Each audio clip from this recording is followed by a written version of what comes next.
Aidez ma mère, et je vous promets de vous rembourser quand je serai grand. » Le millionnaire fut ému, mais il ne s'attendait pas à découvrir que la mère du garçon était son ex-femme, et l'enfant, son propre fils. Julien Marchand a tout. 38 ans, entrepreneur à succès, des millions à la banque, un appartement de luxe à Paris. Mais à l'intérieur, c'est un homme vide. Il y a 11 ans, il a quitté Lyon et Claire Dumas, l'amour de sa vie, pour courir après la fortune dans la capitale. Il ne s'est jamais retourné, jusqu'à aujourd'hui. Forcé de revenir dans sa ville natale pour une conférence, Julien marche dans les rues qu'il a évitées pendant plus d'une décennie. C'est alors qu'un garçon de 10 ans, aux vêtements usés et aux yeux étrangement familiers, l'aborde. « Monsieur, aidez ma mère. Je vous promets de vous rembourser quand je serai grand. » Quelque chose dans ce regard noisette paralyse Julien. Il insiste. Le garçon hésite, puis finit par dire « Elle s'appelle Claire Dumas. » Le monde s'écroule. Claire, la femme qui l'a détruite. Et ce garçon, Léo, 10 ans, peut-être 11. Exactement le temps écoulé depuis que Julien a fui Lyon sans jamais se retourner. Exactement le temps écoulé depuis qu'il a reçu une lettre de Claire qu'il n'a jamais ouverte, jetée à la poubelle par orgueil blessé. Julien confronte Claire dans son modeste appartement. Elle est épuisée, travaillant en double poste comme aide-soignante, luttant pour payer le loyer en retard. La vérité éclate entre les larmes et les reproches. Léo est son fils. Le fils dont il n'a jamais su l'existence. Claire, enceinte, écrivant cette lettre désespérée. Julien, arrogant, refusant de la lire. 11 ans de solitude, de faim, de peur et de sacrifice. 11 ans pendant lesquels il aurait pu être là, mais a choisi l'argent. Aujourd'hui, Julien veut réparer l'irréparable. Il veut être père. Il veut reconquérir Claire. Mais l'argent n'achète pas le pardon. Les cadeaux n'effacent pas l'abandon. Et lorsque Claire s'effondre, hospitalisée d'épuisement extrême, Julien doit prouver qu'il a changé, en s'occupant seul de l'enfant qu'il connaît à peine. 5 jours pour apprendre à être père. 5 jours pour que Léo décide s'il peut appeler cet étranger « papa ». 5 jours pour découvrir si certaines promesses brisées peuvent être recollées, ou si le passé dévore toute chance d'avenir. Car tout l'or du monde ne rachète pas le temps perdu.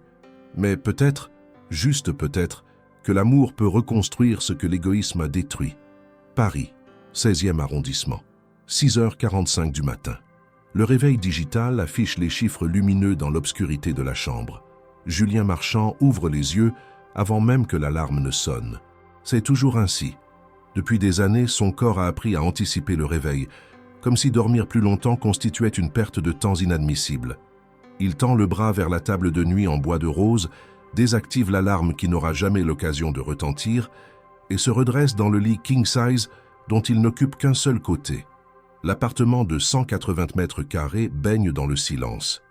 Un silence luxueux, épais, celui des murs capitonnés et des doubles vitrages qui filtrent le bruit de la capitale. Julien traverse pieds nus le parquet en chêne massif, passant devant les œuvres d'art contemporain qu'il a achetées sur les conseils d'un expert, des toiles abstraites dont il ne connaît ni l'artiste ni la signification. Elles sont là pour impressionner les rares invités qui franchissent sa porte. Dans la salle de bain tout en marbre de Carrare, il observe son reflet. 38 ans. Cheveux châtains coupés courts, quelques fils argentés aux tempes qui lui donnent un air distingué, mâchoire carrée, traits réguliers, yeux noisettes légèrement cernés malgré ses 8 heures de sommeil réglementaire. Il pourrait passer pour un homme heureux, prospère, accompli. Julien se connaît suffisamment pour savoir que cette façade ne trompe que les autres.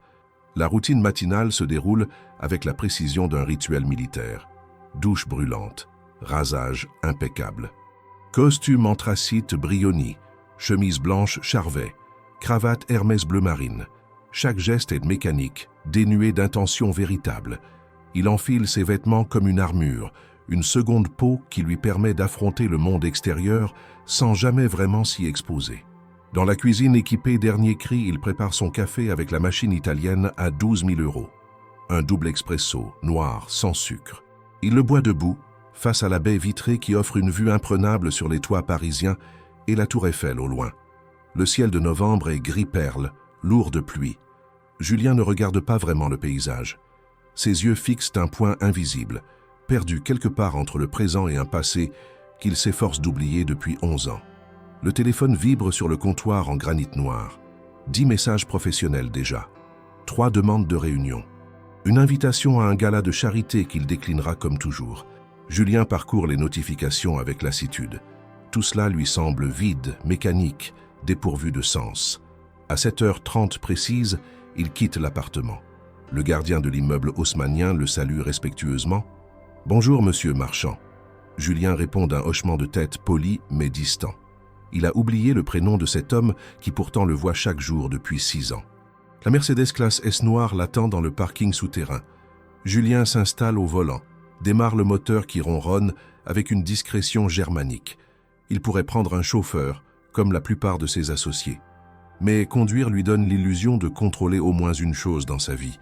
Le trajet jusqu'au bureau de Marchand Tech, sa société de développement de logiciels d'intelligence artificielle, prend 35 minutes dans la circulation matinale. Julien écoute France Culture, des discussions d'intellectuels sur des sujets philosophiques qu'il ne comprend qu'à moitié. Cela remplit le silence. Cela occupe son esprit juste assez pour ne pas penser. Les bureaux de Marchand Tech occupent 3 étages d'un immeuble moderne de verre et d'acier dans le quartier de la Défense.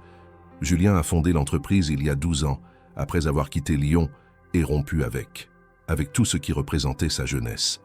Il avait 26 ans, un diplôme d'ingénieur de Centrale Lyon, une ambition dévorante et une blessure au cœur qu'il refusait d'examiner de trop près. Aujourd'hui, Marchand Tech emploie 150 personnes et génère un chiffre d'affaires de 75 millions d'euros annuels. Julien est respecté, admiré, jalousé. On le cite dans Les Échos et Le Figaro comme l'un des jeunes entrepreneurs français les plus prometteurs. Il a reçu des propositions de rachat de la part de géants américains qu'il a toutes déclinées, préférant garder le contrôle absolu de son empire. Mais ce matin, comme tous les matins, en pénétrant dans le hall vitré où trône le logo de sa société, Julien ressent cette sensation familière, le vide. Un vide béant au centre de sa poitrine que ni l'argent ni le succès ne parviennent à combler. « Bonjour, monsieur Marchand », lance Sophie, son assistante personnelle, une femme efficace d'une 40aine d'années qui gère son agenda avec une rigueur militaire. « Votre café vous attend dans votre bureau. J'ai reporté la réunion de 9h à 10h30 comme vous l'avez demandé. » Et elle hésite légèrement. Le cabinet d'avocats a rappelé concernant le divorce de Madame Legrand. Julien soupire. Caroline Legrand, son ex-femme. Un mariage de 2 ans qui s'est terminé il y a 6 mois dans l'indifférence mutuelle. Ils s'étaient rencontrés lors d'un cocktail professionnel. C'était plus superficiellement. S'étaient mariés parce que cela semblait être la prochaine étape logique de leur carrière respective. Caroline était avocate d'affaires, belle, intelligente, ambitieuse. Ils formaient un couple parfait sur le papier. Mais dans l'intimité de leur appartement, ils n'avaient jamais été que 2 étrangers partageant le même espace. « Dites-leur de régler les détails avec mon avocat », répond Julien d'un ton neutre. « Je signerai ce qu'il faut signer. » Sophie hoche la tête, habituée à son détachement émotionnel. « Très bien. Ah, et une dernière chose. » Elle consulte sa tablette. « La conférence Tech Future à Lyon. C'est la semaine prochaine. Ils insistent vraiment pour que vous soyez le keynote speaker. J'ai essayé de décliner, mais le directeur a appelé personnellement ce matin. Il dit que votre présence est cruciale pour la crédibilité de l'événement. » Julien se fige. Lyon. Le simple nom de la ville provoque une contraction involontaire dans sa poitrine. 11 ans qu'il évite sa ville natale. 11 ans qu'il refuse systématiquement toute invitation professionnelle qui l'obligerait à y retourner. Il a prétexté des obligations, des déplacements internationaux, des réunions urgentes. Mais cette fois, il sait qu'il ne peut plus refuser. Tech Future est l'un des événements les plus importants du secteur en France. Son absence serait remarquée, commentée, interprétée comme un signe de faiblesse. « Accepté », dit-il finalement, la mâchoire serrée. « Mais une seule journée. J'arrive le matin, je fais mon intervention et je repars le soir même. » Sophie semble surprise, mais se ressaisit rapidement. « Entendu, je réserve votre billet de train et votre chambre d'hôtel. » « Le Grand Hôtel Dieu ? Non. » Julien secoue la tête. L'Hôtel Dieu se trouve en plein centre historique de Lyon, à quelques minutes de... Non. Réservé à l'Intercontinental, près de la gare, plus pratique pour le retour. Comme vous voulez. Julien s'enferme dans son bureau, une pièce au design minimaliste avec une vue panoramique sur le quartier d'affaires. Il s'assoit dans son fauteuil ergonomique et fixe son écran d'ordinateur sans vraiment le voir. Lyon. Il va devoir retourner à Lyon, la ville où il est né, où il a grandi, où il a étudié, la ville où il a rencontré Claire, Claire Dumas, ce nom qu'il s'interdit de prononcer à voix haute, ce visage qu'il chasse de ses pensées dès qu'il émerge dans sa mémoire, ses yeux noisettes, ce rire cristallin, cette façon qu'elle avait de le regarder comme s'il était la personne la plus importante au monde. Ils s'étaient rencontrés à Centrale Lyon. Elle étudiait l'infirmerie, lui l'ingénierie. Deux mondes différents qui s'étaient miraculeusement croisés lors d'une soirée étudiante. Claire était différente des autres filles. Elle ne s'intéressait pas à son potentiel de réussite ou à son ambition. Elle riait de ses blagues maladroites, l'écoutait parler de ses projets avec une attention sincère et le défiait intellectuellement d'une manière qui le stimulait. Ils avaient vécu ensemble pendant 3 ans. Un petit studio dans le quartier de la Guillotière. Ils n'avaient rien, mais ils avaient tout. Claire travaillait à temps partiel à l'hôpital Édouard Herriot, terminant son diplôme d'infirmière. Julien développait déjà des applications, rêvant de créer sa propre entreprise. Il parlait d'avenir, de projets, de la vie qu'ils construiraient ensemble. Et puis tout s'était effondré. Julien ferme les yeux, repoussant les souvenirs. Il refuse de revivre cette période. Il a fait son choix il y a 11 ans. Il a choisi Paris, l'ambition, le succès. Il a laissé Claire derrière lui. C'était nécessaire. C'était la seule option rationnelle. Le téléphone sonne. Réunion, dossier, chiffres. Julien se plonge dans le travail, cette drogue légale qui lui permet d'oublier qu'il est profondément, irrémédiablement seul. La semaine suivante, mardi matin, gare de Lyon-Part-Dieu, le TGV entre en gare à 10h15 précise. Julien descend du wagon, son sac de voyage en cuir à la main, et se retrouve immédiatement submergé par une vague de nostalgie qu'il n'avait pas anticipée.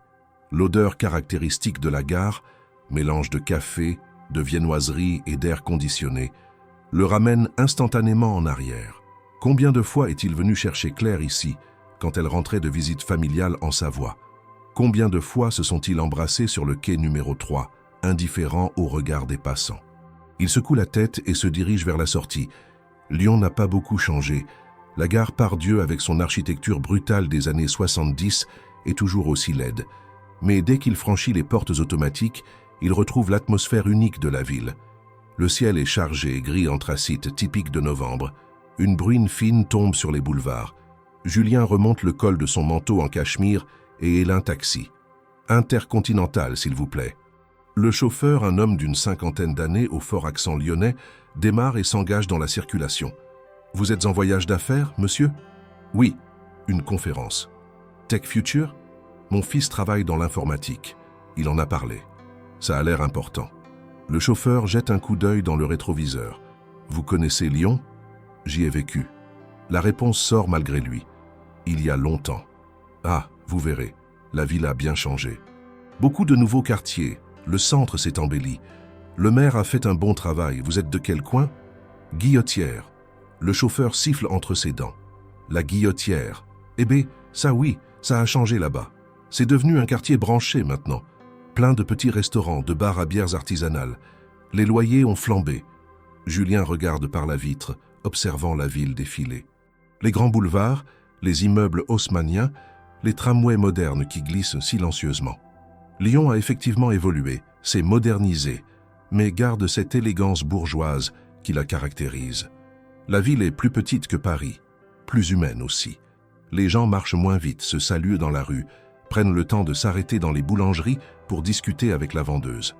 Le taxi le dépose devant l'Intercontinental à 10h40.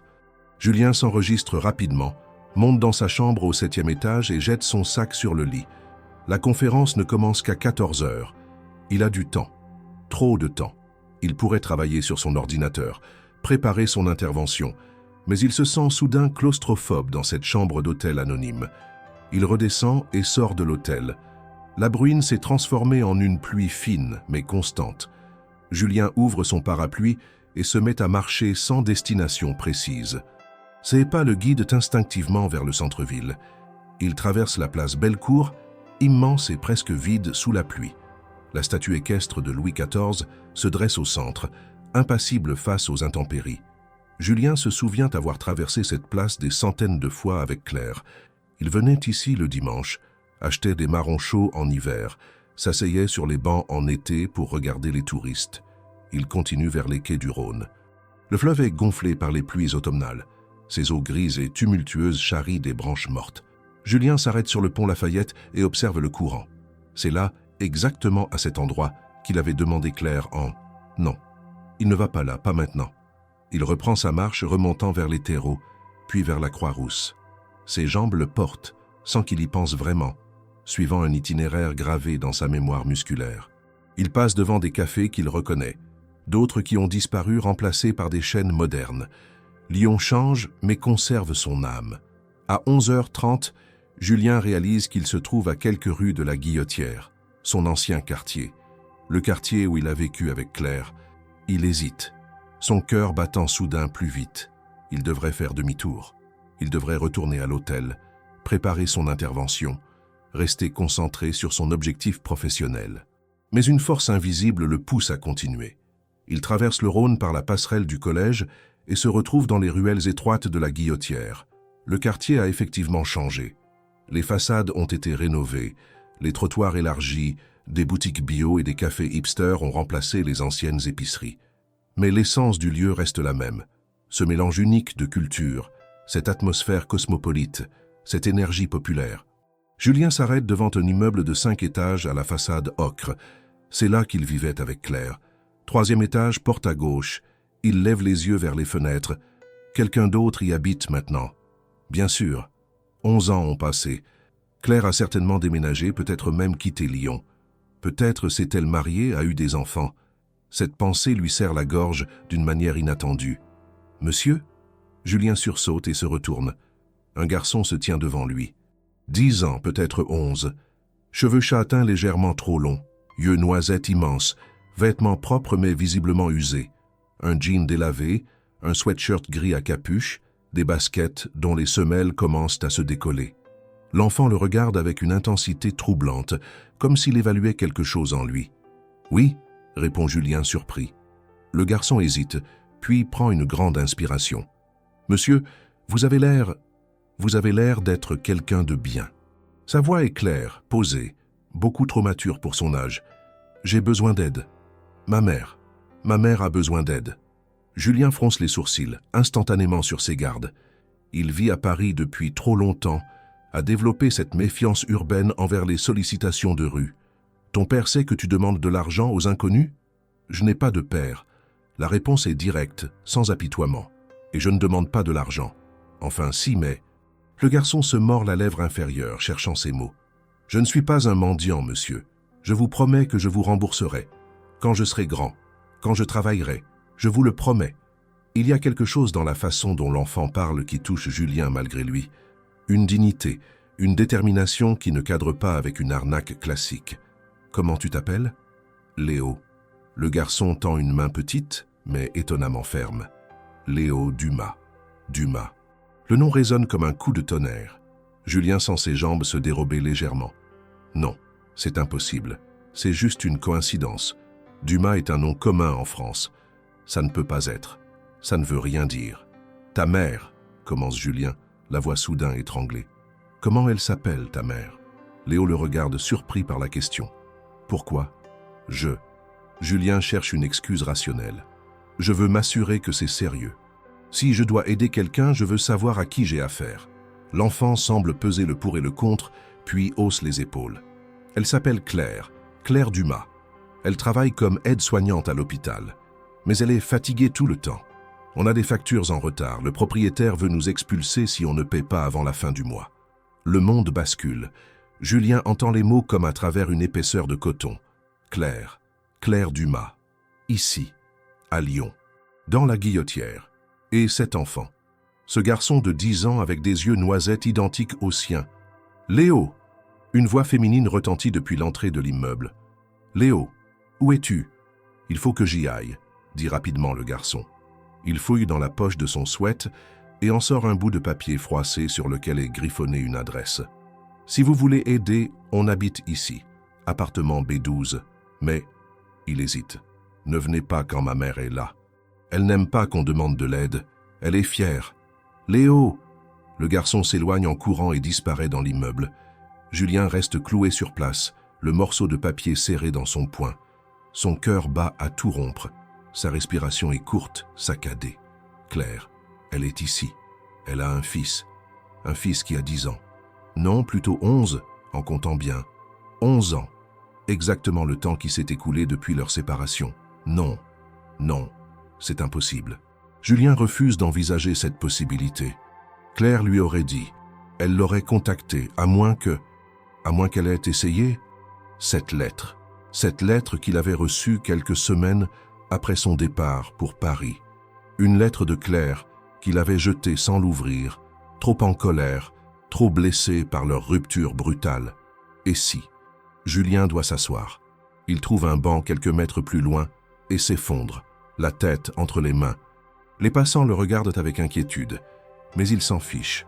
Son esprit tourbillonne, tentant de reconstituer le puzzle. 11 ans. Un enfant de 10 ou 11 ans. Les yeux noisettes, les traits du visage. Cette façon de parler, mélange de maturité et d'innocence. Mon Dieu, est-ce que Léo est son fils? Julien annule son intervention à la conférence. Il envoie un message à Sophie, prétextant une urgence personnelle, et ignore les appels indignés de l'organisateur de Tech Future. Plus rien n'a d'importance. Il doit savoir. Il doit voir Claire. Mais il ne peut pas débarquer comme ça, après 11 ans de silence. Il ne peut pas simplement frapper à sa porte et exiger des réponses. Julien passe le reste de l'après-midi à errer dans Lyon, le bout de papier brûlant dans sa poche. Il s'arrête dans un café près de Bellecour, commande un whisky qu'il ne touche presque pas. Ses pensées sont chaotiques, incohérentes. Et si Léo était vraiment son fils? Comment Claire a-t-elle pu le lui cacher? Pourquoi ne l'a-t-elle pas contacté? Mais il connaît la réponse, il l'a abandonné.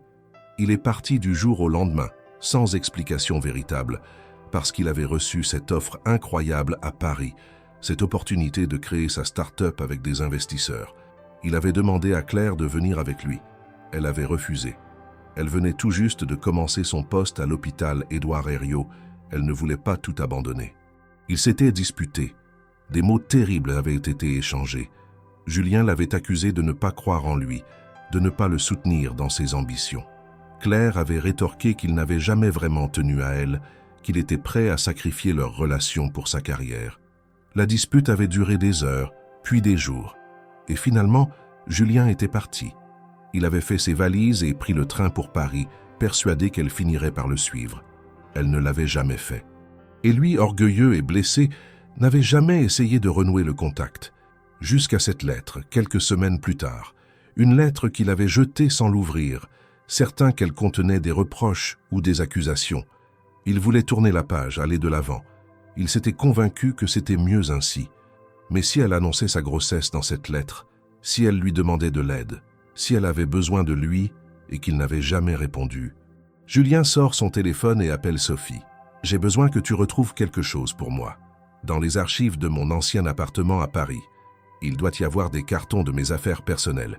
Je veux que tu cherches une lettre. Une enveloppe postée depuis Lyon il y a 11 ans. Je ne l'ai jamais ouverte. » Sophie, habituée à ces demandes étranges, ne pose aucune question. « Je m'en occupe, monsieur Marchand. Je vous rappelle dès que je l'ai trouvé. » Julien raccroche et vérifie l'heure. 18h30. Il pourrait aller à l'adresse que Léo lui a donnée maintenant, mais le garçon lui a demandé de ne pas venir quand sa mère était là. Claire travaille de nuit comme aide-soignante, a dit Léo. Elle doit partir vers 20h, peut-être 21h. Julien décide d'attendre. Il retourne à son hôtel, se change, mange un sandwich qu'il avale sans le goûter. À 20h45, il ressort et prend un taxi jusqu'à la Guillotière. L'immeuble où habite Claire est à 2 rues de leur ancien logement. C'est un bâtiment identique, ocre et vieillot, avec des balcons en fer forgé et des volets verts écaillés. Julien pousse la porte d'entrée qui grince et monte les escaliers étroits jusqu'au premier étage. Appartement B12. Il reste devant la porte pendant de longues minutes, incapable de frapper. Et si elle refuse de lui parler? Et si elle le chasse? Et si elle lui dit que Léo n'est pas son fils, que c'est juste une coïncidence? Et si elle confirme qu'il est son fils et qu'elle lui en veut à mort de les avoir abandonnés? Julien inspire profondément et frappe 3 coups. Silence, puis des pas légers à l'intérieur. La porte s'entr'ouvre, retenue par une chaînette de sécurité. Un visage apparaît dans l'entrebâillement. Claire, 11 ans. 11 ans qu'il ne l'a pas vue. Elle a changé et pourtant elle est exactement la même. Ses cheveux châtain clair, autrefois longs et ondulés, sont coupés courts en un carré pratique. Son visage est plus mince, plus creusé, avec de fines rides au coin des yeux qui n'existaient pas avant. Elle porte un pyjama délavé et un gilet en laine pieds nus. Elle a l'air épuisée, mais ses yeux noisettes qu'il a vus dans le regard de Léo, s'écarquillent sous le choc. Julien? Sa voix, mon Dieu, sa voix. Julien réalise qu'il ne s'était pas préparé à l'entendre à nouveau. Claire, il déglutit avec difficulté. Je suis désolé de débarquer comme ça. Il faut qu'on parle. Elle ne bouge pas, le fixant comme s'il était un fantôme. Puis elle secoue la tête, referme la porte pour enlever la chaînette et l'ouvre complètement. Entre. L'appartement est petit, minuscule même. Un salon-cuisine de 20 mètres carrés tout au plus, une porte qui doit donner sur une chambre. Les meubles sont anciens, dépareillés, mais l'endroit est propre et soigneusement rangé. Des dessins d'enfants sont accrochés sur le réfrigérateur avec des aimants. Des livres scolaires empilés sur la table basse. Une couverture pliée sur le canapé défoncé. Claire croise les bras sur sa poitrine, se tenant à distance. « Qu'est-ce que tu fais là, Julien ?»« J'ai rencontré Léo aujourd'hui. » Elle blêmit. « Quoi ?»« Dans la rue. Il m'a demandé de l'aide. Pour toi. Pour vos factures. » Julien la regarde droit dans les yeux. « Claire, est-ce que Léo est mon fils ?» Le silence qui suit est assourdissant. Claire détourne le regard, les mâchoires serrées. Ses mains tremblent légèrement. « Tu n'as pas le droit de débarquer ici après 11 ans et de poser cette question. J'ai tous les droits si c'est mon fils. » « Ton fils ?» Claire explose soudain, les yeux brillants de larmes contenues. « Tu veux parler de ton fils. Où étais-tu il y a 11 ans quand j'avais besoin de toi? Où étais-tu quand j'étais enceinte, terrifiée, seule? Où étais-tu quand j'ai accouché sans personne pour me tenir la main? Où étais-tu quand Léo a eu sa première fièvre, ses premiers pas, son premier jour d'école? » Julien encaisse chaque accusation comme un coup de poing. « Tu m'as écrit. Il y a 11 ans, tu m'as envoyé une lettre. Une lettre que tu n'as même pas ouverte. » Claire rit amèrement. « Je t'annonçais que j'étais enceinte. Je te suppliais de me rappeler. Je te disais que je ne voulais pas d'argent, je voulais juste que tu saches, que tu aies le choix d'être présent ou pas. » Elle essuie rageusement une larme. « Tu n'as jamais répondu. Alors j'ai compris. J'ai compris que pour toi, ta carrière et ton ambition étaient plus importantes que moi, plus importantes que nous. Je ne savais pas. La voix de Julien n'est qu'un murmure. Je te jure que je ne savais pas. J'ai jeté la lettre sans la lire. J'étais en colère, blessé. Je pensais que tu m'envoyais des reproches. Si j'avais su, tu aurais fait quoi? » Claire le défie du regard. « Tu serais revenu? Tu aurais abandonné ton rêve parisien, tes investisseurs, ton empire ?» Julien ne répond pas parce qu'il ne connaît pas la réponse. Et cette hésitation dit tout. Claire secoue la tête avec dégoût. « Voilà, c'est bien ce que je pensais. Alors ne viens pas ici maintenant, avec tes costumes à 1000 € et ta conscience coupable, en prétendant vouloir être père. Léo n'a pas besoin de toi. Il n'a jamais eu besoin de toi. On s'est très bien débrouillé sans toi. » « Vraiment ?» Julien balaie l'appartement du regard. « C'est pour ça que ton fils de 10 ans mendie dans la rue? C'est pour ça que vous risquez l'expulsion ?» Claire devient écarlate. « Sors d'ici. »« Non. Sors. Pas avant que tu me dises la vérité. » Julien hurle aussi fort qu'elle. « Est-ce que Léo est mon fils, oui ou non ?» Claire le regarde avec une telle intensité qu'il a l'impression qu'elle voit à travers lui. Puis, lentement, elle hoche la tête. « Oui, Léo est ton fils. Tu es content maintenant ?» Julien sent ses jambes se dérober. Il s'assoit lourdement sur le canapé, la tête entre les mains. Il a un fils. Il a un fils de 10 ans qu'il n'a jamais rencontré, jamais tenu dans ses bras, jamais vu grandir. 11 années volées par sa propre lâcheté. « Je veux l'aider, dit-il finalement. Je veux vous aider. Vous deux. Laisse-moi payer vos factures, votre loyer. Laisse-moi. » « Non, Claire. Je ne veux pas de ta pitié, Julien. Et je ne veux pas de ton argent. » Elle ouvre la porte d'entrée, un geste sans équivoque. « Maintenant sors, et ne reviens pas. » Julien se lève lentement. Il sait qu'insister maintenant ne ferait qu'empirer les choses. Mais en passant devant Claire, il s'arrête et la regarde dans les yeux.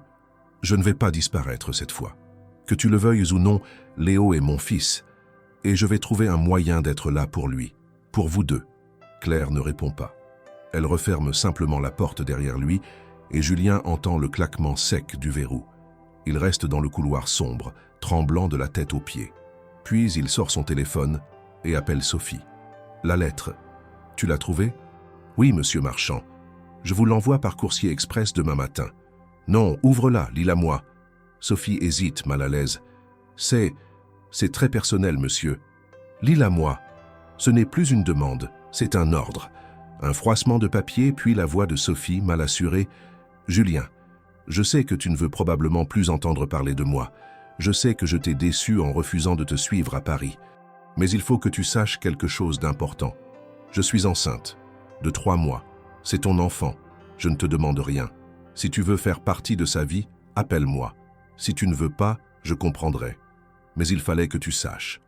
Claire. » Julien raccroche et s'effondre contre le mur du couloir, laissant enfin les larmes couler. Julien ne rentre pas à Paris. Il annule tous ses rendez-vous de la semaine, déléguant à son directeur général la gestion des affaires courantes. Sophie, perplexe mais efficace, réorganise son agenda sans poser de questions. Julien reste à Lyon dans sa chambre d'hôtel aseptisée, incapable de partir. Il a un fils.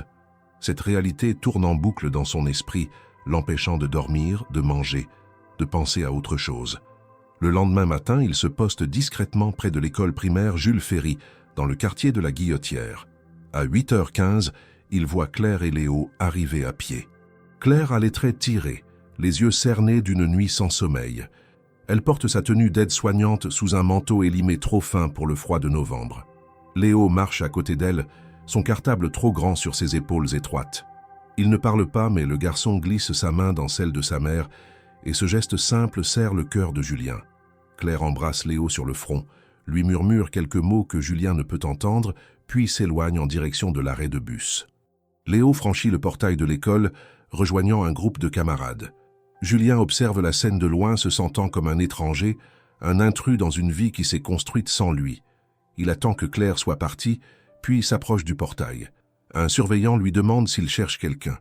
Julien improvise. « Je suis un ami de la famille Dumas.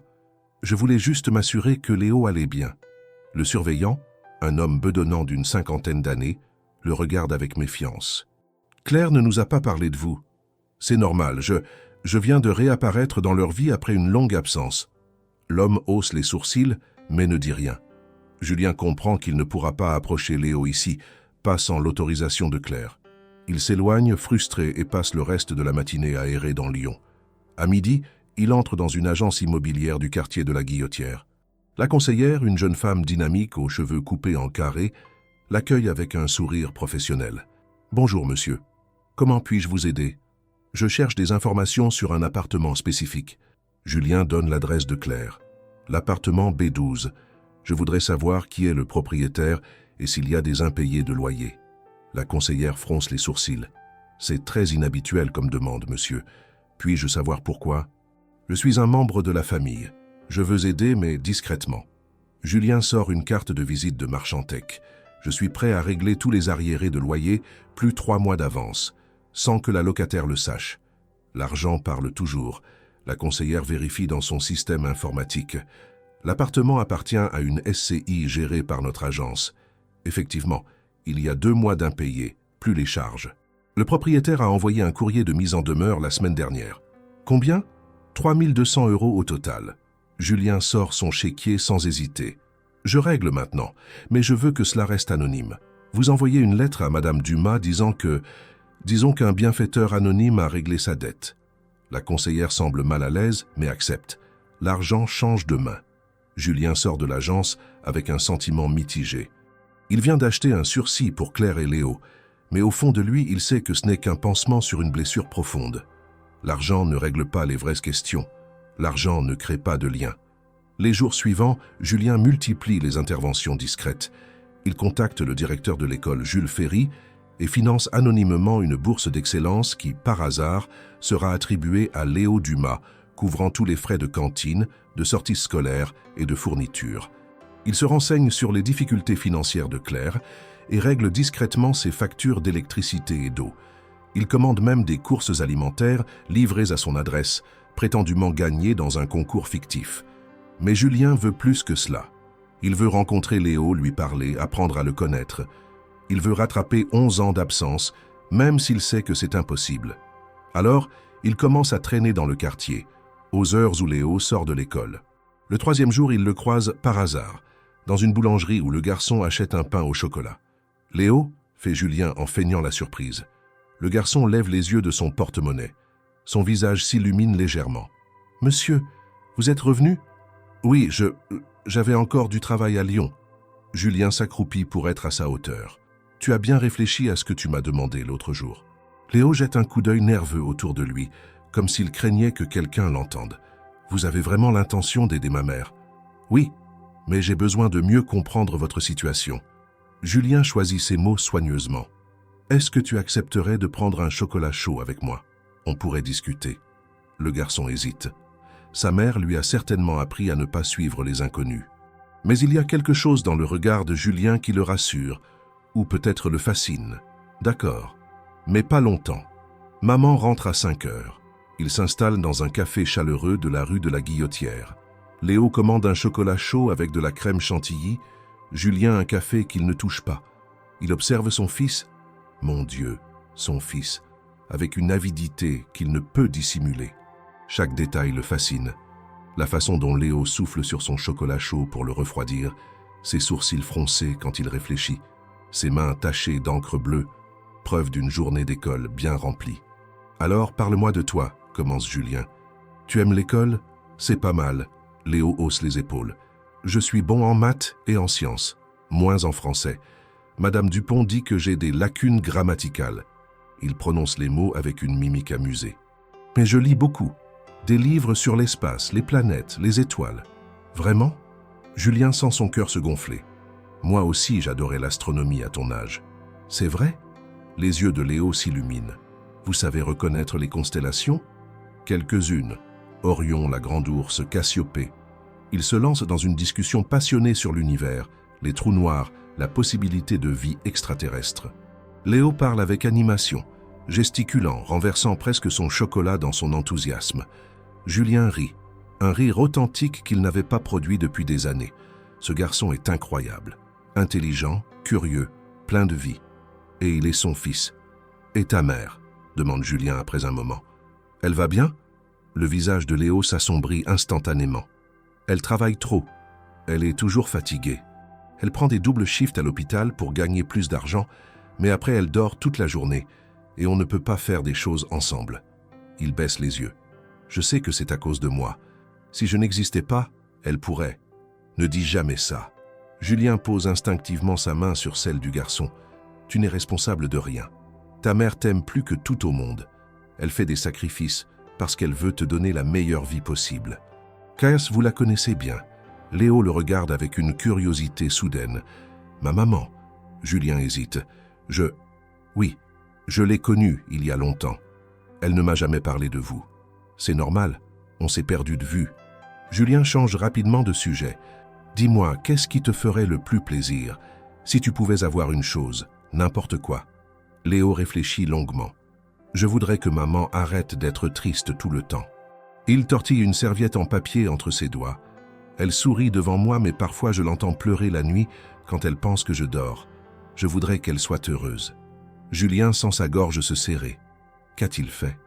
Qu'a-t-il fait à cette femme qu'il aimait plus que tout?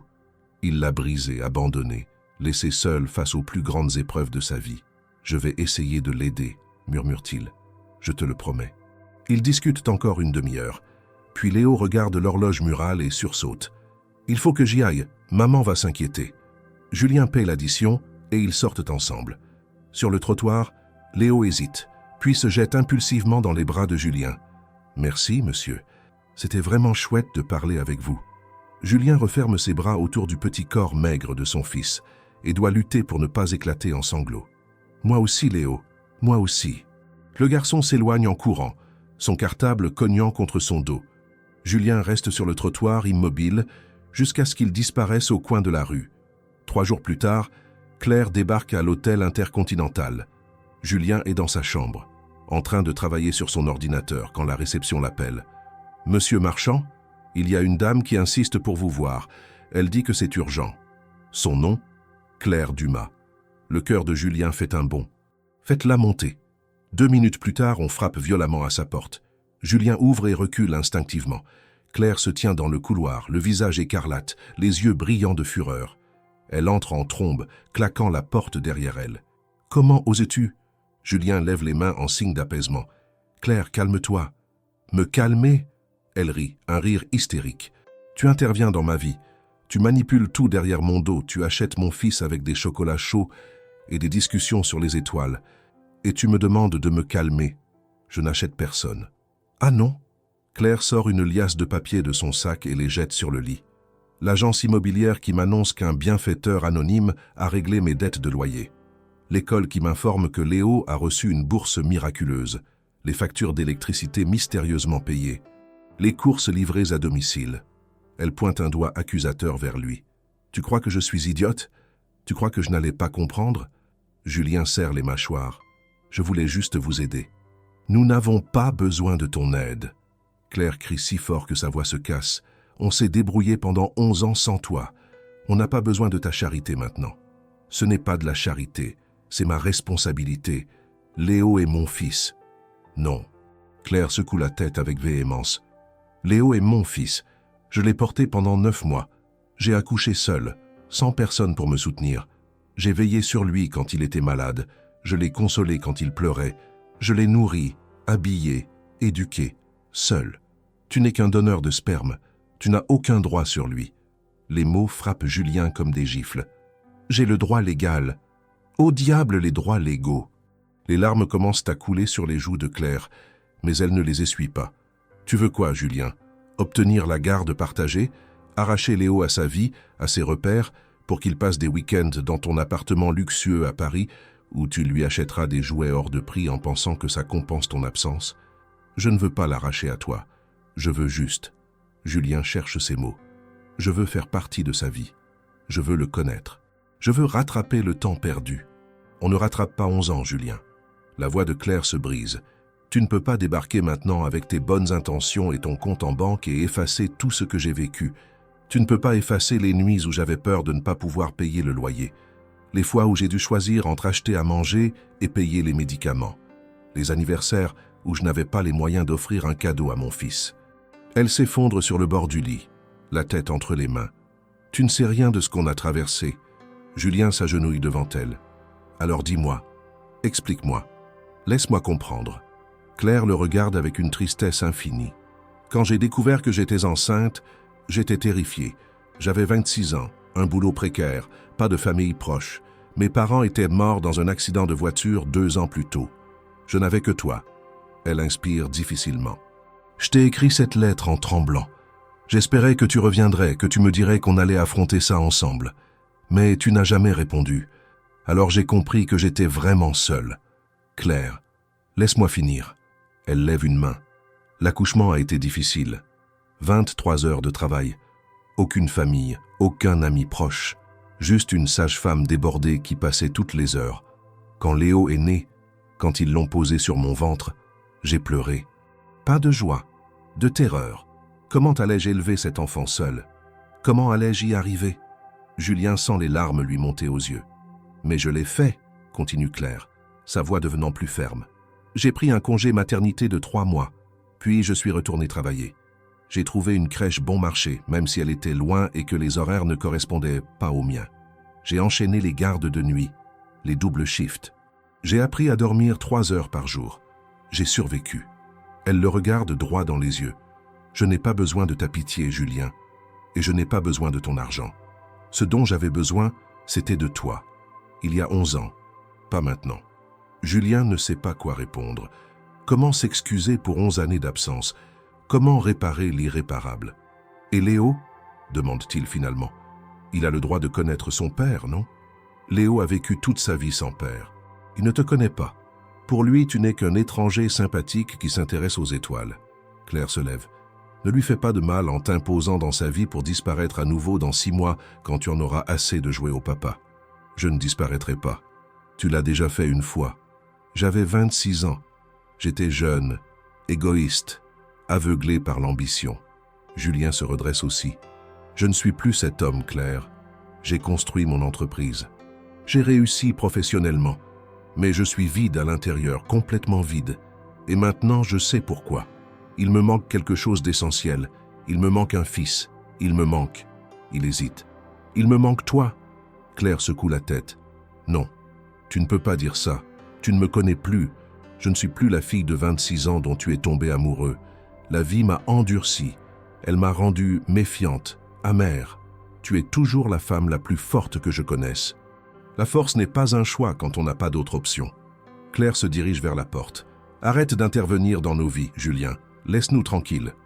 Et si je refuse? Elle se retourne, la main sur la poignée. Alors je demanderai une ordonnance restrictive.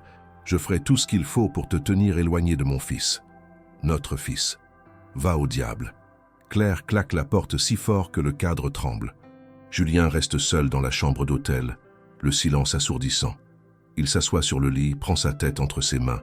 Il a tout gâché. Encore.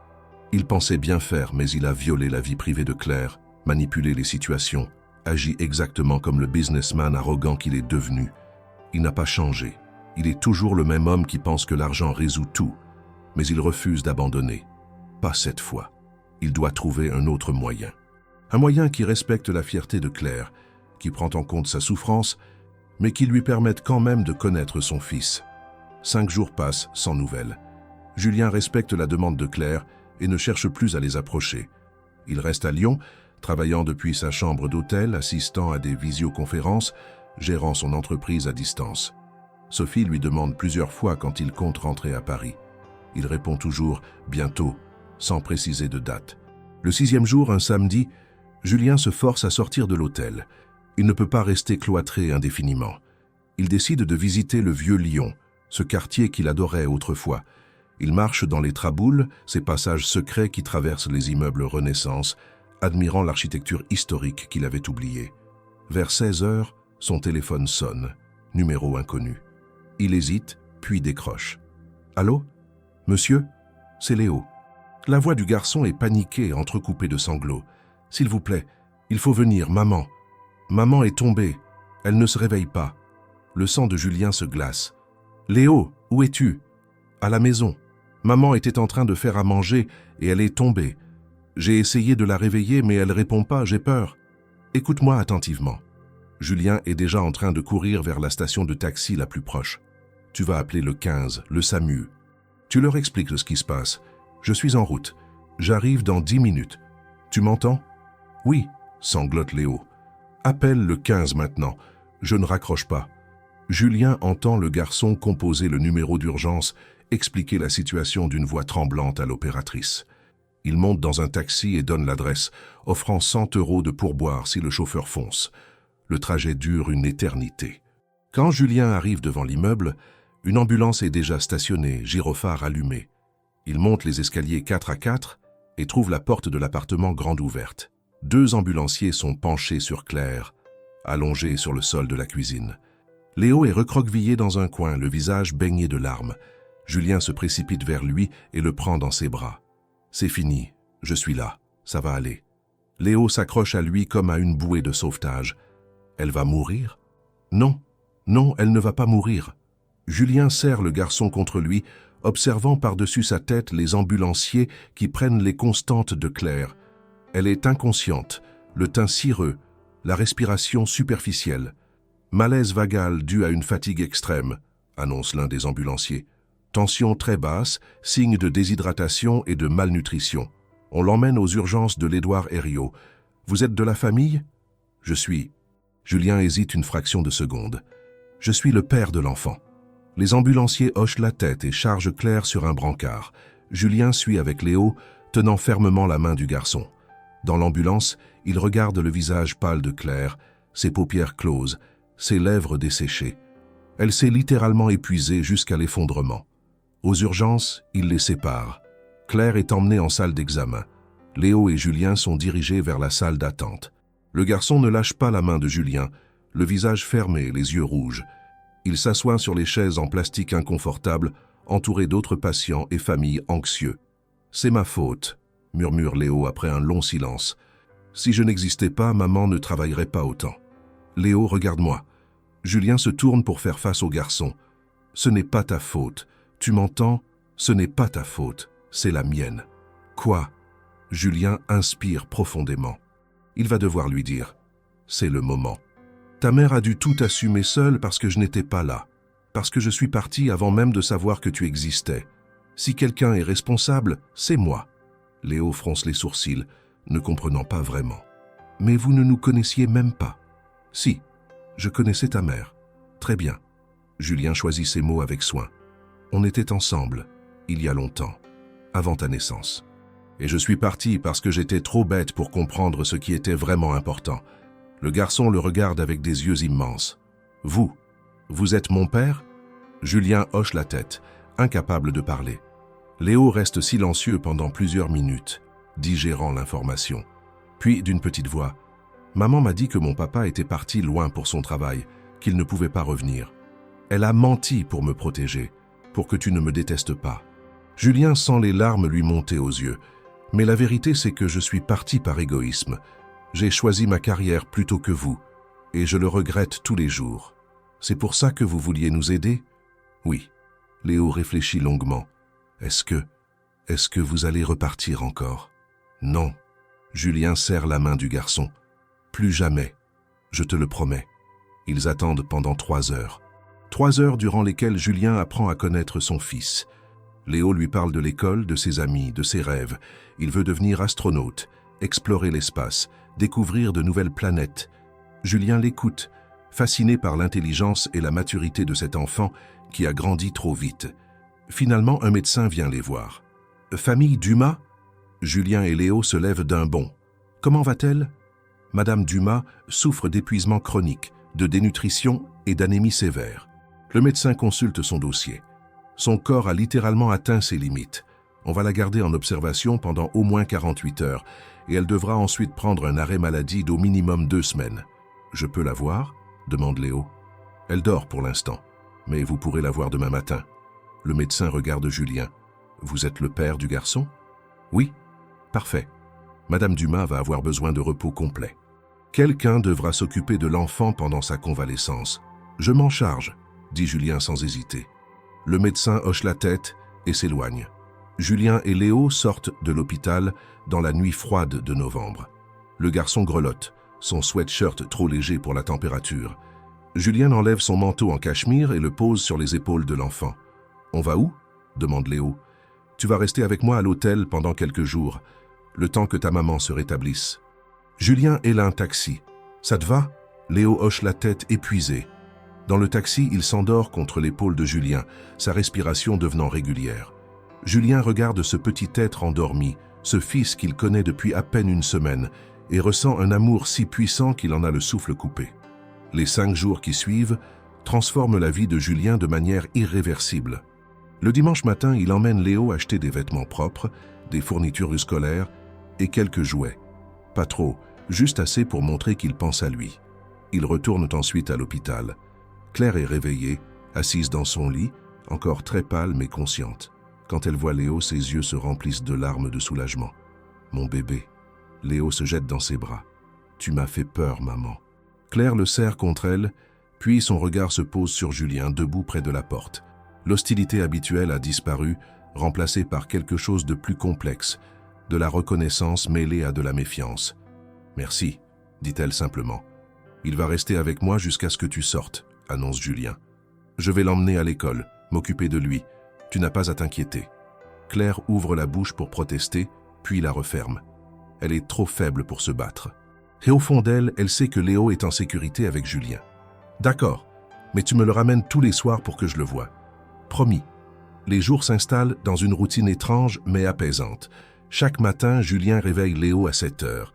Ils prennent le petit déjeuner ensemble dans la chambre d'hôtel, croissant chaud, chocolat au lait, jus d'orange.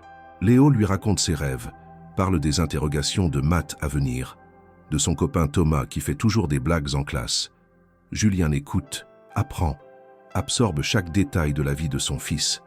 Il découvre que Léo a peur du noir et doit dormir avec une veilleuse, qu'il est allergique aux fraises, qu'il adore les pâtes carbonara mais déteste les épinards, qu'il se ronge les ongles quand il est nerveux, qu'il a un rire cristallin, exactement comme celui de sa mère.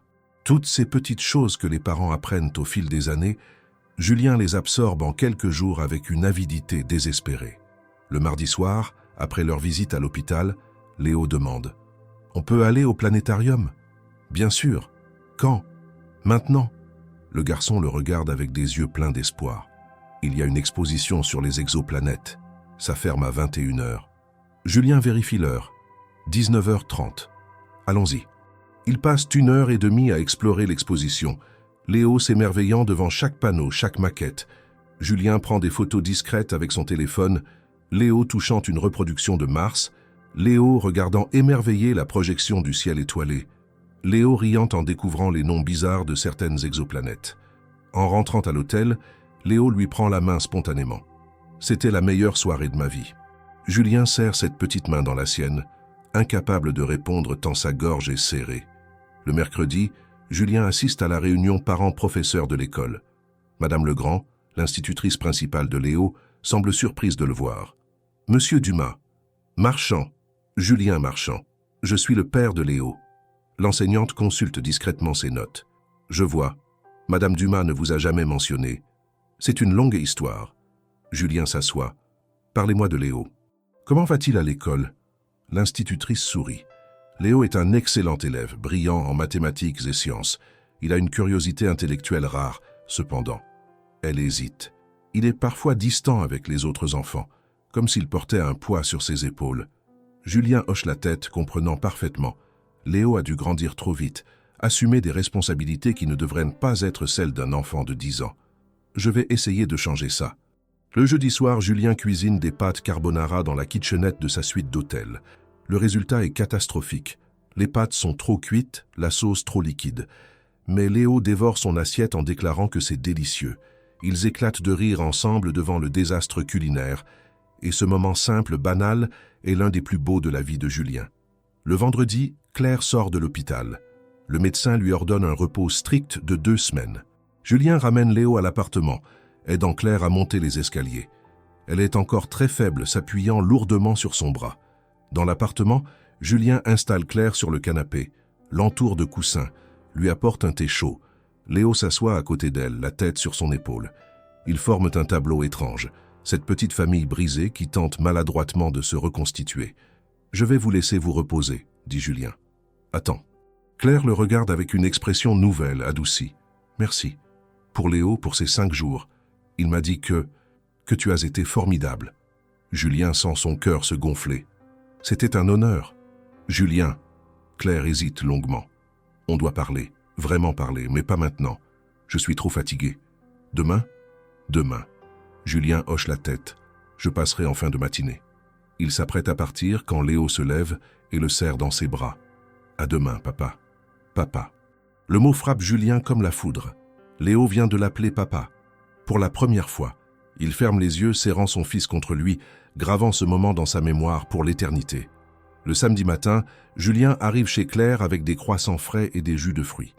Léo est allé chez son ami Thomas pour la journée, laissant les 2 adultes seuls pour la première fois depuis des années. Claire est assise sur le canapé, enveloppée dans une couverture. Elle a meilleure mine que la veille. Un peu de couleur est revenue sur ses joues. Julien s'installe dans le fauteuil en face d'elle, gardant une distance respectueuse. « Merci pour les croissants, » dit Claire en prenant un. « Et merci pour tout le reste, pour avoir pris soin de Léo. C'est mon fils, c'était normal. » « Non, justement. » Claire pose le croissant, soudain sérieuse. « Beaucoup d'hommes auraient fui en découvrant qu'ils ont un fils de 11 ans.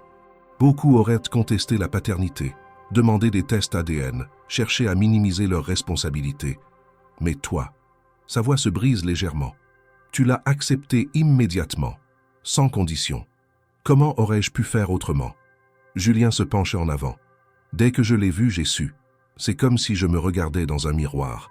Ses yeux, sa façon de parler, même sa passion pour l'espace. Tout vient de moi, de nous. » Claire essuie une larme. « Je te dois des excuses. J'ai été dur avec toi, injuste même. Tu es revenu et au lieu de te donner une chance, je t'ai rejeté par orgueil, par peur aussi. Peur de quoi ? Peur que tu repartes. Peur que Léo s'attache à toi et que tu le déçoives. Peur de souffrir encore. » Elle le regarde dans les yeux. « Quand tu es parti il y a 11 ans, ça m'a détruite. Je t'aimais tellement, Julien. J'aurais fait n'importe quoi pour toi. Et du jour au lendemain, Tu as disparu, sans explication, juste, parti. Je sais. Julien a honte de regarder en arrière. J'étais jeune et stupide. J'avais cette opportunité incroyable à Paris, ces investisseurs qui voulaient définancer ma start-up. Je pensais que c'était ma seule chance de réussir. Je t'ai demandé de venir avec moi et quand tu as refusé, je venais juste de commencer à l'hôpital. Claire secoue la tête. C'était mon premier vrai poste après des années d'études. Je ne pouvais pas tout abandonner. Je sais. Je le comprends maintenant. Mais à l'époque, j'ai pris ça comme une trahison, comme si tu ne croyais pas en moi, en nous. Julien se passe une main dans les cheveux. On s'est disputé pendant des jours. Des mots horribles ont été échangés. Et finalement, dans un moment de colère, j'ai fait mes valises et je suis parti. Je pensais que tu me suivrais, que tu réaliserais que ta place était avec moi. Je t'ai attendu. Les larmes coulent librement maintenant sur les joues de Claire. Pendant des semaines, j'ai attendu que tu m'appelles, que tu reviennes. Et puis j'ai découvert que j'étais enceinte. J'ai paniqué. Je ne savais pas quoi faire. Je t'ai écrit cette lettre en pleurant, en espérant que tu reviendrais au moins pour ça, pour notre bébé. Et je ne l'ai jamais lu. Julien sent le poids de sa culpabilité l'écraser. Si j'avais ouvert cette lettre, tout aurait été différent. J'aurais été là pour toi, pour Léo. On aurait pu construire quelque chose ensemble. Ça peut-être. Claire sourit tristement. Ou peut-être que tu serais quand même parti, que tu aurais ressenti du ressentiment envers moi et le bébé pour avoir gâché ta carrière. On ne le saura jamais. Il reste silencieux pendant un long moment, chacun perdu dans ses pensées. Ces 5 jours avec Léo, reprend Julien finalement, ont été les plus importants de ma vie. Plus importants que le jour où j'ai fondé ma société. Plus importants que tous mes succès professionnels réunis. Il la regarde intensément. J'ai tout, Claire. L'argent, la reconnaissance, le succès, mais je suis vide, complètement vide. Et maintenant je sais pourquoi. Il me manquait l'essentiel. Il me manquait un fils, une famille. Il me manquait... Toi. Claire secoue la tête. Tu ne peux pas me dire ça. On ne se connaît plus. Alors laisse-moi apprendre à te connaître à nouveau. Julien se lève et s'agenouille devant le canapé. Je ne te demande pas de me pardonner. Je ne te demande même pas de m'aimer à nouveau. Je te demande juste une chance d'être père, une chance de faire partie de vos vies. Claire le fixe longuement, cherchant dans ses yeux la moindre trace de mensonge. Mais elle ne voit que de la sincérité, de la vulnérabilité et quelque chose d'autre, quelque chose qu'elle n'avait pas vu depuis 11 ans. D'accord, murmure-t-elle finalement, mais à mes conditions. Lesquelles? Tu n'essaies pas de nous changer. Tu acceptes notre vie telle qu'elle est. Tu ne nous couvres pas d'argent pour apaiser ta conscience. Elle prend une grande inspiration. Et si tu décides à nouveau que c'est trop difficile, que ta carrière passe avant tout, tu nous le dis honnêtement. Tu ne disparais pas sans explication. Tu donnes à Léo la chance de comprendre. Je promets. Julien prend la main de Claire. Je ne disparaîtrai plus jamais. Claire retire doucement sa main, mais avec moins de froideur qu'avant. Il va falloir du temps. J'ai tout le temps du monde. Un bruit de clé dans la serrure les fait sursauter. Léo entre, le visage animé.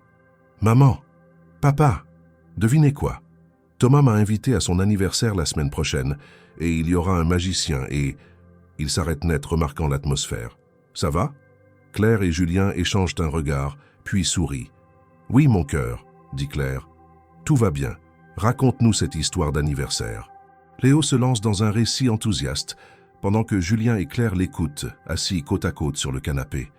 Pour la première fois depuis 11 ans, ils ressemblent à une famille. Imparfaite, brisée, mais une famille quand même. Les semaines qui suivent ressemblent à une danse maladroite entre 3 personnes qui apprennent à bouger ensemble sans se marcher sur les pieds. Julien prend la décision la plus radicale de sa vie professionnelle. Il délègue la direction opérationnelle de Marchantech à son directeur général, Arnaud Bertrand, un homme compétent qu'il a formé pendant des années. Il reste président du conseil d'administration, mais s'éloigne de la gestion quotidienne. Cette décision choque tout le monde dans l'entreprise. Les magazines économiques titrent « Julien Marchand prend du recul »,« Burn-out » ou « Réorientation stratégique ». La vérité est bien plus simple et bien plus compliquée à la fois. Julien a découvert qu'il existe quelque chose de plus important que les profits trimestriels et les parts de marché. Il loue un appartement dans la Guillotière, à 10 minutes à pied de celui de Claire et Léo. Un 3 pièces modeste au 2e étage d'un immeuble avec vue sur une cour intérieure où des enfants jouent au ballon. C'est incomparable avec son penthouse parisien, mais pour la première fois depuis des années, Julien a l'impression d'habiter un véritable foyer. Les premiers jours sont étranges. Julien ne sait pas comment se comporter. Il frappe à la porte de Claire tous les matins à 7h30, comme convenu, pour emmener Léo à l'école. Claire ouvre, encore en pyjama, les cheveux en bataille, et lui tend le cartable de leur fils avec un sourire fatigué. Ils n'échangent que quelques mots polis, comme deux colocataires qui partagent la garde d'un enfant sans vraiment se connaître. Léo, lui, s'adapte avec la flexibilité remarquable des enfants. Il appelle maintenant Julien « papa », naturellement, sans hésitation. Mais il y a des moments où il se tourne instinctivement vers sa mère pour les vraies décisions, pour les vrais câlins, pour le vrai réconfort. Julien essaie de ne pas se vexer. Il sait qu'il doit mériter sa place, pas l'exiger. Le premier conflit éclate un mercredi soir, 3 semaines après l'installation de Julien à Lyon. C'est l'heure du coucher de Léo, 21h précise. Julien est chez Claire et Léo pour le dîner. Des lasagnes que Claire a préparées, délicieuses et réconfortantes. Léo demande s'il peut rester debout encore 1 heure pour terminer un documentaire sur Mars. « Non, mon chéri, » dit Claire fermement. « C'est l'heure de dormir. Tu as école demain. »« Mais maman, c'est super intéressant. Et puis demain c'est jeudi, j'ai juste 2 heures de cours le matin. » La réponse est non. Léo se tourne vers Julien avec des yeux de chien battu. « Papa !» Julien sent le piège se refermer sur lui. S'il dit oui, il mine l'autorité de Claire. S'il dit non, il passe pour le méchant aux yeux de son fils.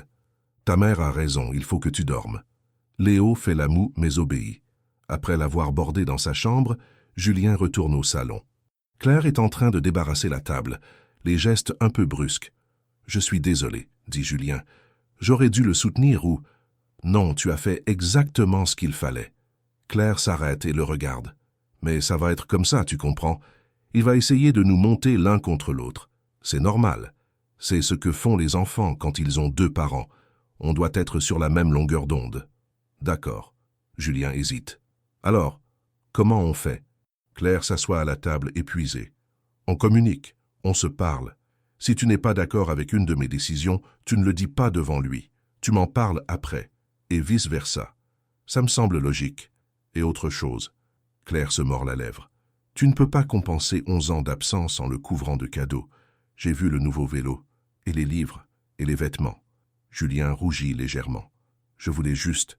Je sais ce que tu voulais. Mais Léo n'a pas besoin de choses. Il a besoin de toi, de ta présence, de ton temps. » Claire soupire. « Et honnêtement, ça me met mal à l'aise. Je ne peux pas lui offrir tout ça. Je ne veux pas qu'il apprenne à préférer ton appartement parce que tu as la dernière console de jeu et que je n'ai même pas de télévision correcte. » La remarque touche Julien au vif. Il n'avait pas pensé à ça. « Tu as raison. Je vais faire attention. » Claire se lève et commence à laver la vaisselle. Julien se place à côté d'elle et prend un torchon pour essuyer. Ils travaillent en silence pendant plusieurs minutes, trouvant un rythme naturel. « Comment tu vas ?» demande finalement Julien. « Vraiment ?» Claire hausse les épaules. « Mieux. Le repos m'a fait du bien. Le médecin m'a autorisé à reprendre le travail la semaine prochaine, mais à mi-temps seulement. » Elle hésite, ce qui veut dire que mes revenus vont baisser. « Laisse-moi. » « Non. » Claire secoue fermement la tête. « On en a déjà parlé. Je ne veux pas devenir dépendante de toi financièrement.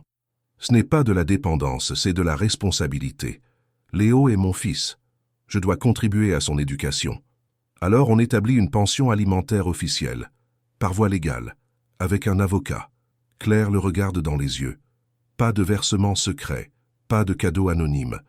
Tout doit être clair, transparent, officiel. Julien hoche la tête, comprenant que c'est la seule façon pour Claire de garder sa dignité. « D'accord, je prends rendez-vous avec un avocat cette semaine. » 1 mois passe, puis 2. L'automne cède la place à l'hiver. Lyon se pare de décorations de Noël. Les lumières scintillent sur les façades. Et les marchés de Noël s'installent, place Bellecour et place Carnot. Julien établit une routine. Tous les matins, il emmène Léo à l'école. 3 soirs par semaine, il vient dîner chez Claire. Le mercredi après-midi, il garde Léo et ils font des activités ensemble. Musée des sciences, piscine, bibliothèque ou simplement des promenades dans le vieux Lyon. Le week-end, Léo dort une nuit chez lui dans la chambre qu'il a aménagée spécialement. Murs peints en bleu foncé avec des étoiles phosphorescentes au plafond, télescope près de la fenêtre, étagère remplie de livres sur l'espace. Mais malgré ces moments précieux, Julien sent un vide persistant. Il est père, oui. Il apprend à connaître son fils, à l'aimer, à le comprendre. Mais il n'est pas vraiment une famille. Claire reste distante, polie mais froide. Ils sont des coparents, pas des partenaires. Et cette frontière invisible entre eux le ronge de l'intérieur. Un soir de décembre, alors qu'il raccompagne Claire chez elle après une sortie au cinéma avec Léo, il se retrouve seul pendant que le garçon monte les escaliers en courant pour aller aux toilettes. Ils restent dans le couloir de l'immeuble, la lumière automatique projetant des ombres dures sur leurs visages. « Claire, » commence Julien, « est-ce qu'il y a une chance pour nous? Un jour ?» Claire détourne le regard. « Je ne sais pas. C'est honnête. Je ne peux pas simplement effacer 11 ans, Julien. » Sa voix tremble légèrement. « Je ne peux pas oublier les nuits où j'ai pleuré, les moments où j'étais seul et terrifié. Je ne peux pas oublier que tu es parti sans te retourner. Je ne te demande pas d'oublier. Je te demande juste de pardonner. Un jour, peut-être. » Claire le regarde enfin. « Tu as changé. Je le vois. Tu es devenu quelqu'un de bien. Un bon père. Mais j'ai peur. » Les larmes montent dans ses yeux. « J'ai peur de te refaire confiance et que tu me brises à nouveau. Je ne survivrai pas une deuxième fois. » Julien tend la main et essuie doucement une larme sur sa joue. « Je ne te blesserai plus jamais. Je te le jure. » Claire ne répond pas. Elle entre simplement dans son appartement et referme la porte en douceur. Cette nuit-là, Julien ne dort pas. Il fixe le plafond de sa chambre, repensant à toutes ses erreurs, à tous les choix égoïstes qu'il a faits. Comment reconquiert-on une femme qu'on a détruite? Comment prouve-t-on qu'on a vraiment changé? Les mots sont faciles. Les actes sont ce qui compte. Le lendemain, Julien prend une décision. Il va montrer à Claire qu'il n'est plus l'homme qu'il était. Pas avec de l'argent, pas avec des grands gestes, mais avec de la constance, de la patience et de la présence. Noël approche. Léo est excité, parlant sans arrêt du Père Noël, des cadeaux, du sapin. Claire et Julien décident d'un commun accord d'acheter des cadeaux ensemble, évitant ainsi la surenchère. Ils passent un après-midi à parcourir les magasins de jouets de Lyon, discutant de ce qui ferait plaisir à Léo sans le gâter. C'est étrange et douloureux à la fois. Ils ressemblent à un couple normal, discutant du budget, riant devant des jouets ridicules, s'accordant finalement sur un télescope amateur et une collection de livres sur l'astronomie. Mais ils ne sont pas un couple. Ils sont deux étrangers liés par un enfant et un passé brisé. Le soir de Noël, Claire invite Julien à dîner.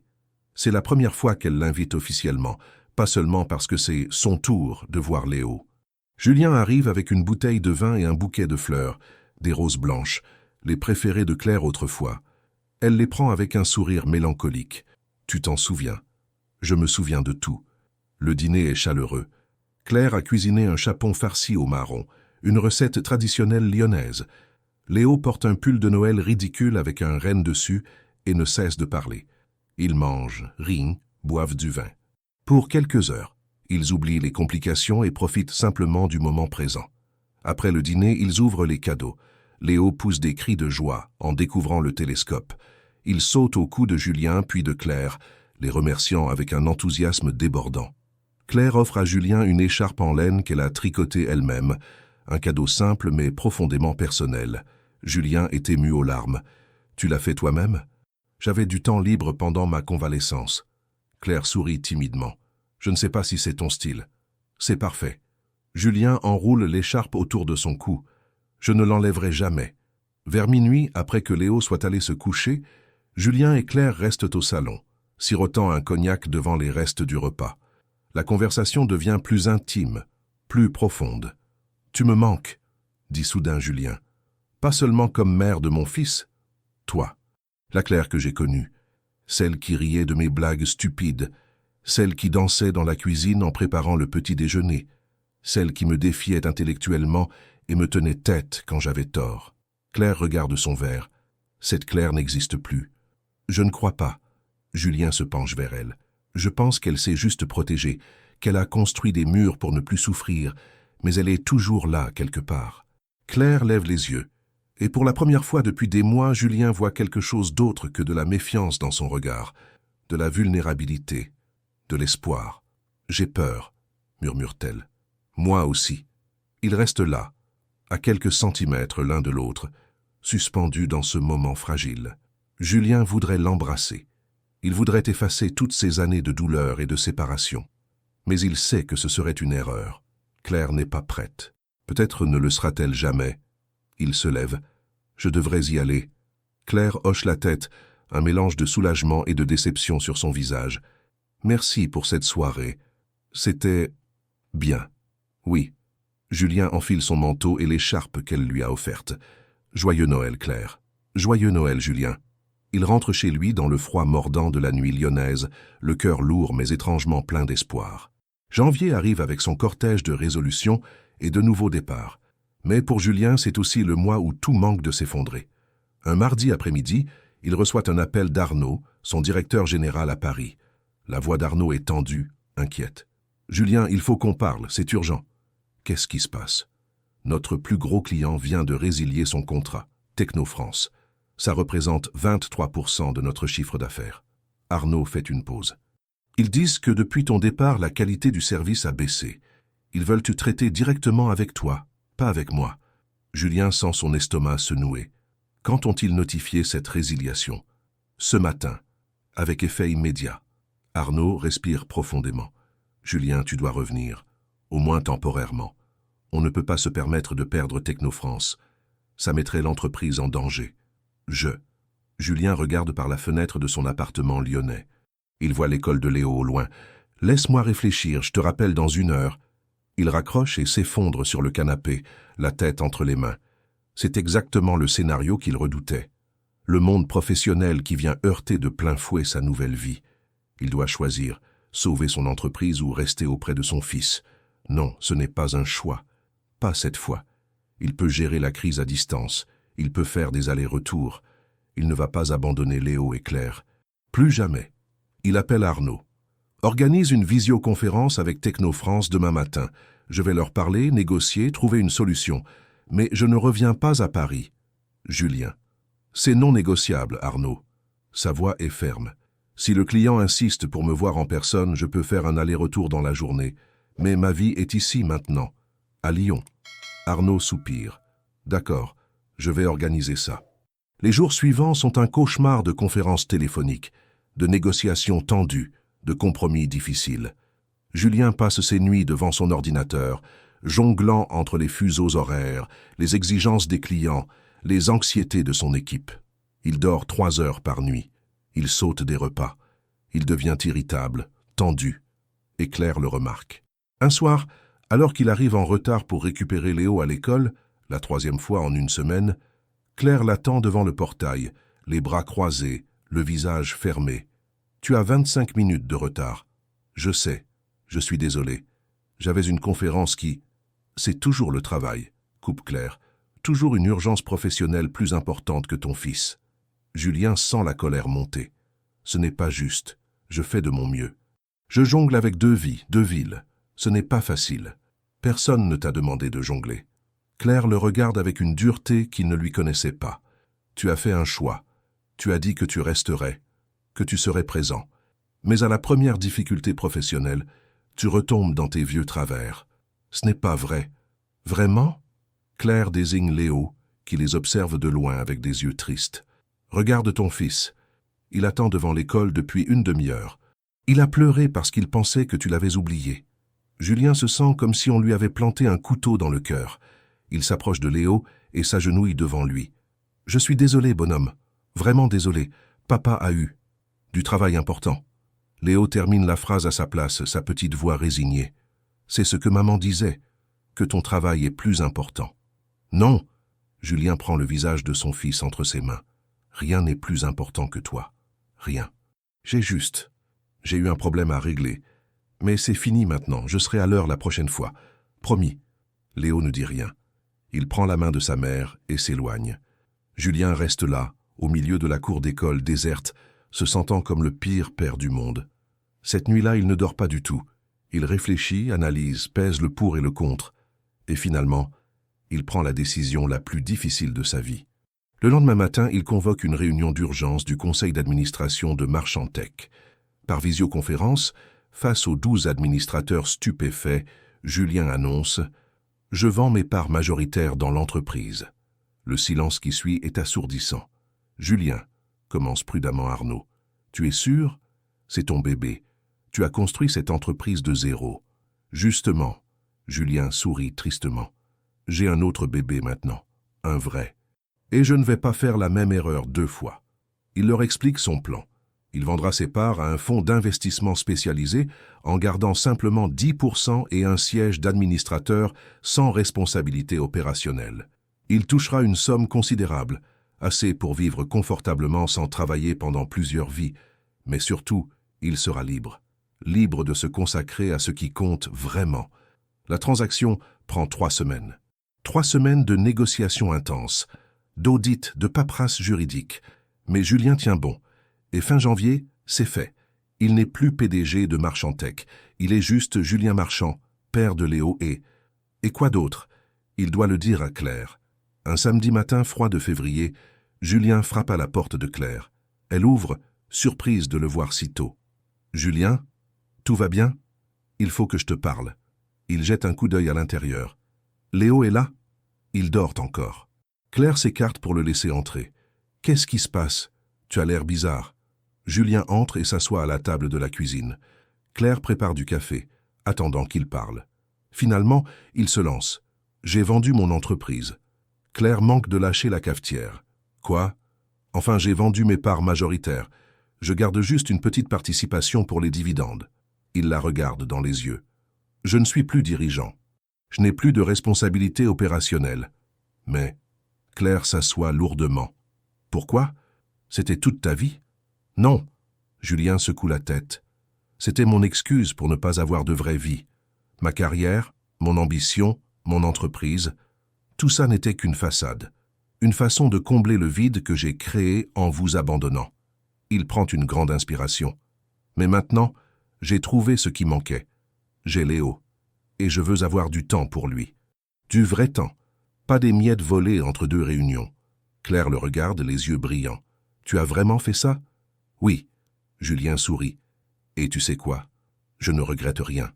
Pour la première fois depuis 11 ans, je me sens libre. » Claire se lève et vient s'asseoir à côté de lui. Elle prend sa main. La première fois qu'elle initie un contact physique depuis des mois. « Tu as changé. Vraiment changé. J'espère. » Julien serre sa main. « Parce que je veux être digne de vous. De Léo, de toi. » Julien. « Laisse-moi finir. » Il se tourne pour lui faire face. « Je t'aime, Claire. Je ne t'ai jamais arrêté de t'aimer. Même quand j'ai essayé de t'oublier. Même quand j'ai épousé Caroline. Même quand je me suis menti à moi-même en pensant que le succès professionnel suffisait. » Les larmes lui montent aux yeux. « Tu es l'amour de ma vie. Et je sais que je t'ai brisé. Je sais que je ne mérite pas ton pardon. Mais je veux passer le reste de mes jours à essayer de le mériter. Pas pour que tu m'aimes à nouveau, juste pour que tu saches que je suis désolé. Infiniment désolé. » Claire pleure maintenant, des larmes silencieuses coulant sur ses joues.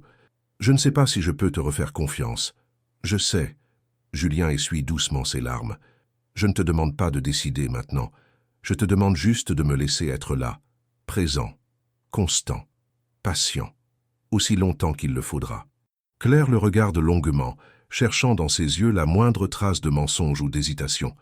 Mais elle ne voit que de la sincérité, de l'amour et une détermination farouche. « D'accord, » murmure-t-elle finalement. « On essaie, lentement, prudemment, aussi lentement que tu veux. » Claire se penche et pose sa tête sur l'épaule de Julien. Il referme ses bras autour d'elle, respirant l'odeur de ses cheveux, vanille et lavande, exactement comme il s'en souvenait. Ils restent ainsi pendant de longues minutes, 2 âmes brisées qui tentent de se recoller. Un bruit les fait sursauter. Léo se tient dans l'embrasure de la porte, encore en pyjama, les cheveux ébouriffés, les yeux ensommeillés. « Papa? Maman? Pourquoi vous pleurez ?» Claire se redresse rapidement, essuyant ses larmes. « On ne pleure pas, mon cœur. On est juste ému. » Léo les regarde avec suspicion, puis un sourire lent se dessine sur son visage. « Vous êtes amoureux ?» Claire rougit. Julien éclate de rire. « Viens ici, toi. » Léo court vers eux et se jette dans leurs bras. Ils le serrent tous les deux, formant un cercle familial parfait. Dans ce moment simple, sans artifice, Julien comprend enfin ce qu'il cherchait depuis toujours. Ce n'est pas le succès, ce n'est pas l'argent, ce n'est pas la reconnaissance, c'est ça, juste ça. Deux personnes qu'il aime plus que sa propre vie, blotties contre lui dans une cuisine modeste un samedi matin de février. Le printemps arrive doucement sur Lyon. Les cerisiers fleurissent le long du Rhône, les terrasses des cafés se remplissent, la ville reprend vie après l'hibernation hivernale. Julien et Claire avancent à petits pas. Ils ne se remettent pas ensemble officiellement, mais les frontières entre eux deviennent de plus en plus floues. Julien passe de plus en plus de temps chez Claire. Ils cuisinent ensemble, regardent des films avec Léo, discutent jusqu'à tard dans la nuit, quand le garçon est couché. Un soir d'avril, Claire l'embrasse. C'est elle qui fait le premier pas, spontanément, alors qu'il rime d'une blague stupide. Le baiser est doux, hésitant, chargé de 11 ans d'absence et de douleur. Mais c'est aussi un nouveau commencement. Julien utilise sa nouvelle liberté pour s'investir dans des projets qui lui tiennent vraiment à cœur. Il crée une fondation pour aider les mères célibataires en difficulté financière, un hommage à ce que Claire a traversé seule. Il devient bénévole dans une association d'aide aux devoirs pour les enfants de quartiers défavorisés. Il découvre une satisfaction qu'aucun succès professionnel ne lui avait jamais apportée. Léo s'épanouit. Il devient plus confiant, plus joyeux. Ses résultats scolaires s'améliorent. Il se fait de nouveaux amis. Le poids qu'il portait sur ses épaules, cette maturité forcée, cette anxiété constante pour sa mère, s'allège progressivement. Un dimanche de mai, ils font une randonnée tous les trois dans le massif du Pilat, juste au sud de Lyon. C'est une journée parfaite. Ciel bleu, température douce, sentier fleuri. Ils marchent pendant des heures, Léo courant devant, explorant chaque recoin, Claire et Julien marchant main dans la main. Au sommet, ils s'arrêtent pour pique-niquer. Léo dévore son sandwich, puis part chasser des papillons dans une prairie. Claire et Julien restent assis sur une couverture, contemplant la vallée qui s'étend à perte de vue. « Je suis heureuse, » dit soudain Claire. « Pour la première fois depuis très longtemps. Je suis vraiment heureuse. » Julien serre sa main. « Moi aussi. Tu ne regrettes pas? Ton entreprise? Ton appartement parisien? Ta vie d'avant? » Pas une seconde. Julien se tourne vers elle. « J'ai échangé une vie dorée et vide contre une vie simple et pleine. C'est le meilleur investissement que j'ai jamais fait. » Claire sourit et l'embrasse doucement. « Je t'aime, » murmure-t-elle contre ses lèvres. « Je ne pensais jamais pouvoir te le dire à nouveau, mais c'est vrai. Je t'aime aussi. » Julien la serre contre lui. « Et je ne te quitterai plus jamais. » Léo revient en courant, tenant un bouquet de fleurs sauvages. « Pour vous, » annonce-t-il fièrement en les offrant à sa mère. Claire les prend, émue aux larmes. « Merci, mon cœur. » Ils redescendent en fin d'après-midi, fatigués mais heureux. Dans la voiture, Léo s'endort à l'arrière. Claire conduit, Julien à ses côtés. Ils n'ont pas besoin de parler. Le silence entre eux est confortable, complice. 2 ans plus tard, juillet. Julien et Claire se sont officiellement remis ensemble il y a 1 an. Ils vivent désormais ensemble dans un appartement plus grand, toujours dans la Guillotière. Claire a refusé de déménager dans un quartier plus chic, préférant rester dans le quartier qui les a vus grandir. Léo a maintenant 13 ans. Il entre au collège en septembre.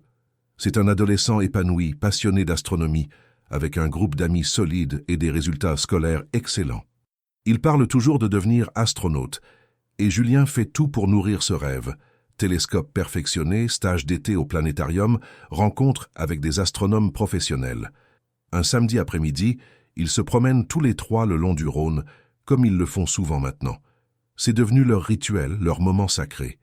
Léo est entre eux, tenant la main de ses 2 parents. « Papa, » dit soudain Léo. « Oui, tu te souviens quand je t'ai demandé de l'aide il y a 2 ans?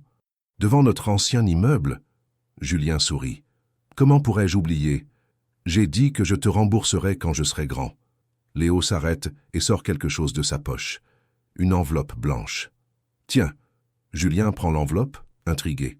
À l'intérieur, il trouve un billet fait maison, écrit de la main de Léo. « Bon pour 1 milliard de câlins et de moments ensemble. Valable à vie. Signé Léo Dumas Marchand. » Julien sent les larmes lui monter aux yeux. « Léo. »« C'est mon remboursement, » explique le garçon sérieusement. « Tu as dit que tu voulais être payé, voilà mon paiement. Pas avec de l'argent, avec du temps ensemble. » Julien s'agenouille et serre son fils dans ses bras, incapable de parler tant l'émotion le submerge. Claire se joint à eux, et ils restent ainsi enlacés sur les quais du Rhône sous le soleil de juillet, une petite famille reconstituée qui a appris que le plus précieux des cadeaux n'est ni l'argent ni le succès, mais le temps partagé et l'amour inconditionnel. « Je t'aime, papa », murmure Léo. « Je t'aime aussi, mon grand. » Julien resserre son étreinte. « Et merci, c'est le plus beau paiement que j'ai jamais reçu. » Ils reprennent leur marche, Léo au milieu, Claire et Julien de chaque côté, leurs mains entrelacées au-dessus de la tête de leur fils. Le Rhône coule paisiblement à côté d'eux. Les bateaux-mouches glissent sur l'eau, les touristes prennent des photos. La vie continue, simple et belle. Julien repense à l'homme qu'il était il y a 2 ans. Cet homme vide, riche mais misérable, qui errait dans les rues de Lyon sans savoir qu'il cherchait sa propre rédemption. Il repense à cette rencontre fortuite avec un garçon aux yeux noisettes qui lui a demandé de l'aide. Cette demande a tout changé. Elle lui a donné l'opportunité de racheter ses erreurs, de devenir l'homme qu'il aurait toujours dû être, pas un milliardaire arrogant, pas un entrepreneur obsédé par le succès, juste un père, juste un homme qui aime sa famille et qui est présent, chaque jour, dans les petits et grands moments. Le soir, après avoir couché Léo, Claire et Julien s'assoient sur leur balcon, contemplant les toits de la Guillotière illuminés par les lampadaires. Claire pose sa tête sur l'épaule de Julien. « Tu es heureux ?» demande-t-elle. « Plus heureux que je ne l'ai jamais été. » Julien embrasse ses cheveux. « Et toi ?»« Oui. » Claire sourit. « On a eu un long chemin à parcourir, mais on y est arrivé. Ensemble. Ensemble. » Ils restent ainsi dans le silence confortable de la nuit lyonnaise. Quelque part dans l'appartement, ils entendent Léo rire dans son sommeil, le son le plus doux du monde. Julien ferme les yeux et remercie silencieusement ce jour de novembre pluvieux où un petit garçon l'a abordé dans la rue avec une demande impossible. « Aidez ma mère. Je vous promets de vous rembourser quand je serai grand. » Cette promesse a été tenue, pas avec de l'argent, mais avec quelque chose de bien plus précieux. Une famille retrouvée, un amour reconstruit et une deuxième chance de vivre vraiment.